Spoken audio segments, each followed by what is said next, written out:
Hello everyone, I hope you are doing well. साथियों, UP RO ARO का फैसला court ने सुरक्षित रख लिया है, जिसका फैसला कोर्ट 2 से 3 दिन में सुना देगी। साथियों, अब इसके असरात UP triple SC lower PCS पे क्या होंगे। साथियों, एक अपडेट और है, जैसा कि आपको पता है कि हमने UP triple SC lower PCS के लिए 2 केस ऑलरेडी कर रखे थे। एक मंथन आईक्यू वालों ने, जिनका नाम आदर्श एंड अदर्स करके है, जिसमें 8 या 9 याची टोटल हैं, और एक और था जो साथ साथ चला, जिसमें 60 गुना पेट में लेने की मांग रखी गई थी। साथियों, एक और केस इनलिस्ट हो रहा है, जिसकी क्या अपडेट है हम अभी डिस्कस करेंगे। पहले देख लेते हैं यूपी आरओ एआरओ में हुआ क्या है। साथियों, अब फैसला टोटल पूरी सुनवाई हो चुकी है। अब कोर्ट को डिसाइड करना है कि वो करेगा क्या। या तो प्री फिर से करे, या तो प्री का रिजल्ट रिवाइज कर दे, या तो मेंस फिर से कर दे, या फिर वो रिजल्ट को तुरंत जारी करने का फैसला दे दे। साथियों, अब इसमें सबसे मोस्ट प्रोबेबल चांसेस जो बन रहे हैं वो ये है कि प्री का रिजल्ट फिर से रिवाइज्ड होगा।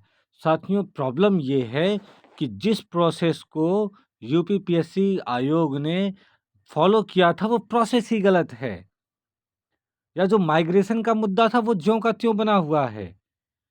तो साथियों, अब इस पे कोर्ट को अंतिम निर्णय लेना है। सुनवाई पूरी हो चुकी है कि ये भर्ती 2023 की फिर से होगी, जिसके चांसेस थोड़े कम है, क्योंकि अगर ये 2023 के फिर से वैकेंसी अगर ओपन होती है तो फिर से नए लोगों को चांस देना पड़ेगा, मौका देना पड़ेगा, जो कि फिर पुराने वालों के साथ थोड़ा अनफेयर जस्टिस हो जाएगा।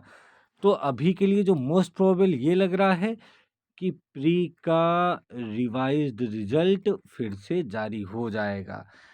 अगर फिर भी अगर थोड़ा बहुत सरकार के वकील की बात अगर वो कोर्ट जज मानते हैं, तो क्या करेंगे कि मेंस की परीक्षा पुनः ले ली जाएगी।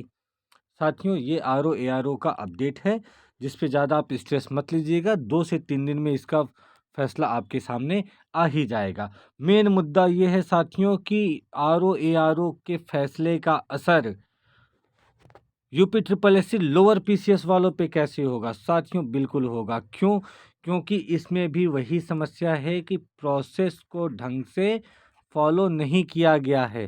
साथियों, अब जैसे कि आपको पता है, यूपी ट्रिपल एससी ने कोई सा भी प्रोसेस ढंग से फॉलो नहीं किया।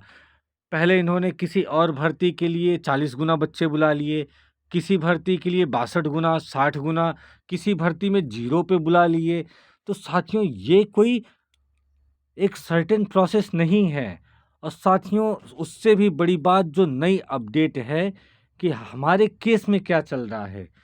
साथियों, जैसा कि आपको पता है, पहला केस आपको पहला केस, दूसरा केस, तीसरा केस। पहला केस आपको ये था कि पेट 2026 से होना चाहिए, या तो पेट होना ही नहीं चाहिए, या तो आपकी लोअर पीसीएस 2026 से ले लो, या तो पेट को हटा ही दो। और दूसरा इनका एक और मुद्दा था एज रिलैक्सेशन का, चूंकि वैकेंसी 7 साल के बाद आई थी।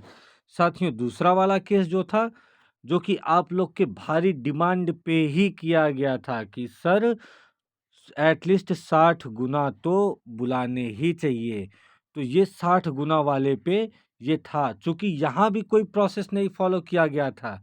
अब साथियों, केस 1 और केस 2 में एक सिमिलरिटी है कि इसके जो सिंह साहब जो जज थे केस नंबर 2 में, उन्होंने भी कहा था कि पिट जो है बस ये क्वालिफाइंग इन नेचर होना चाहिए। और केस 2 में भी जज ने यही कहा था कि पेट जो है वो जस्ट क्वालिफाइंग इन नेचर होना चाहिए, उसकी मेरिट नहीं बननी चाहिए। साथियों, प्रॉब्लम ये है कि अगर आप मेरिट बनाते हो तो आपको रिजर्वेशन भी फॉलो करना पड़ेगा। फिर आप एससी एसटी ओबीसी को सेम कट ऑफ और जनरल का सेम कट ऑफ नहीं रख सकते। अब चूंकि जो आयोग कर रहा है ये लगभग मेरिट ही बना दे रहा है, तो आयोग साथियों यहाँ अभी फंसा हुआ है।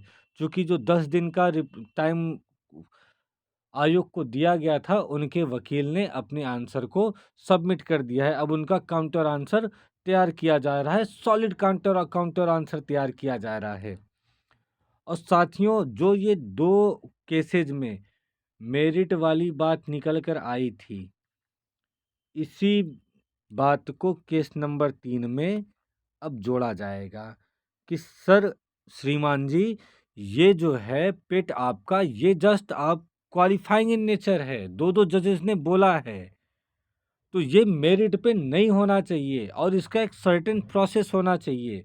ये नहीं कि किसी में आप 60 गुना बुलाओ, किसी में 62 गुना बुलाओ, किसी में आप 0 नंबर से ऊपर वालों को बुला लो। ये कोई प्रोसेस नहीं है। एक सर्टेन गाइडलाइन फिक्स होनी ही चाहिए।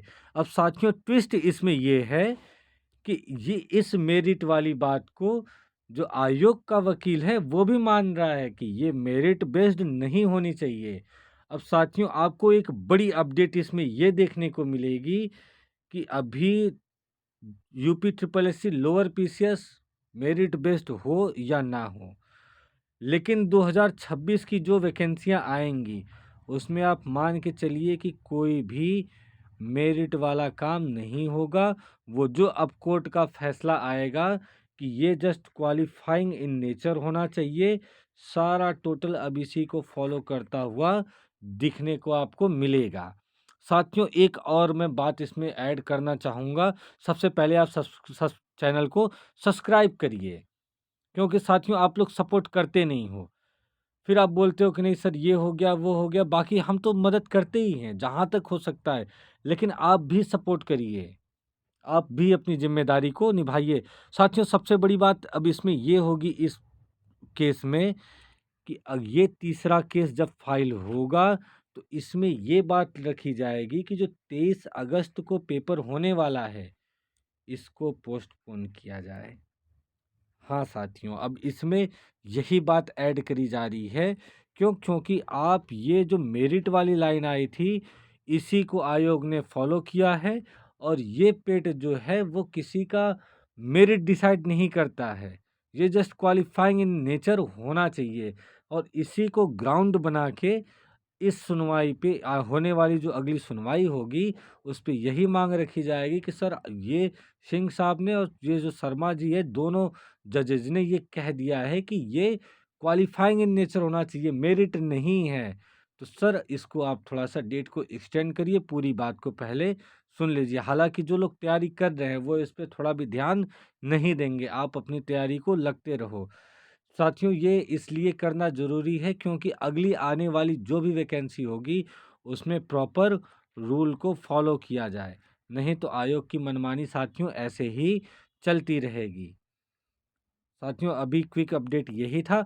आप लोग के बहुत आग्रह पे एक नया केस तैयार हो चुका है, जो जल्द ही आपको देखने की उसकी लिस्टिंग मिल जाएगी और वो अनूप सिंह राजपूत बनाम गवर्नमेंट ऑफ इंडो यूपी के नाम से आपको देखने को मिलेगा।